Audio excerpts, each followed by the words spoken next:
यह की स्तुति करो, हे मेरे मन यह की स्तुति करो। मंगलवार 6 अप्रैल 2021। आज के मनन के लिए मैंने आप ही के लिए चुना है लूका अध्याय 24 और उसका 16वां वाक्य। परंतु उनकी आंखें ऐसे बंद कर दी गई थीं कि उसे पहचान ना सके। आपका दिन आशीषित हो। जब हम अपने विचारों में अंधे हो जाते हैं तब हम उसे नहीं पहचान पाते हैं। आइए इस वाक्य पर मनन करते हैं।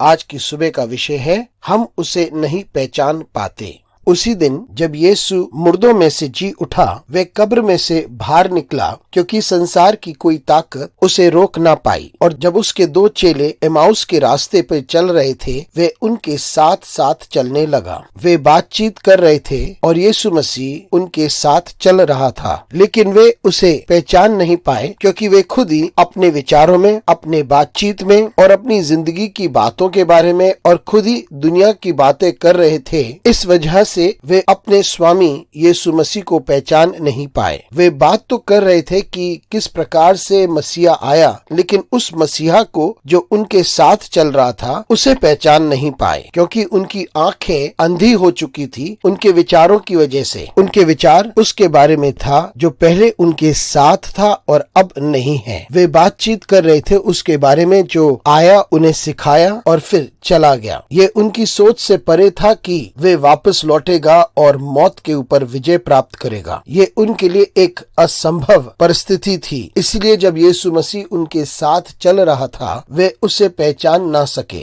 मित्रों, यीशु मसीह हमारी जिंदगी में हमारे साथ चलता है। वो हमारे साथ हमारे विश्वास के रास्ते पर चलता है, लेकिन हम दुनियावी चीजों में इतने ज्यादा लिप्त हो चुके हैं और हम एक दूसरे से बातचीत करते हैं, विचार विमर्श करते हैं कि हम यीशु मसीह की उपस्थिति को पहचानना भूल जाते हैं। लेकिन यीशु मसीह हमारे साथ निरंतर चलता है, हम उसे पहचाने या ना पहचाने। यदि हमने उसे समझा नहीं, फिर भी हमारे साथ चलता है। उसे समझने के बिना हम जब बातें करते हैं, वे फिर भी हमारे साथ साथ चलता है। हमारा परमेश्वर ही है जो हमारे साथ चलेगा, हमारा परमेश्वर ही है जो हमारी सहायता करेगा। लेकिन हमें अपनी आंखें खोल करके उसे पहचाने और उसकी उपस्थिति को अपनी जिंदगी में महसूस करें, क्योंकि वो हमें कभी भी अकेला नहीं छोड़ेगा। लेकिन हमें उसकी उपस्थिति को पहचानना जरूरी है, क्योंकि वो निरंतर हमारे साथ रहता है। वो हमें ना तो छोड़ेगा ना त्यागेगा, वो हमें कभी ना छोड़ेगा। इसलिए हम परमेश्वर का धन्यवाद दें और यीशु मसीह को अपनी जिंदगी में पहचाने और इतना ज्यादा हम अपने काम काज में, अपनी बातचीत में ना व्यस्त हो जाएं कि हम परमेश्वर की उपस्थिति को अपने मध्य में पहचान ना सके। परमेश्वर हमें सामर्थ दे ताकि हम उसकी उपस्थिति को अपने मध्य पहचान सकें। अनुग्रहकारी परमेश्वर स्वर्गीय पिता, आज की सुबह के लिए तुझे धन्यवाद देते हैं। धन्यवाद देते हैं क्योंकि तूने हमें जीवन दिया है। धन्यवाद देते हैं क्योंकि तू हमें ये समझाता है कि तू हमारे साथ साथ चलता है। हमारी आंखें खोल परमेश्वर, ताकि हम तुझे देख सकें। हमारे साथ परमेश्वर तू बना रहे। यीशु मसीह के नाम से मांगते हैं, आमीन।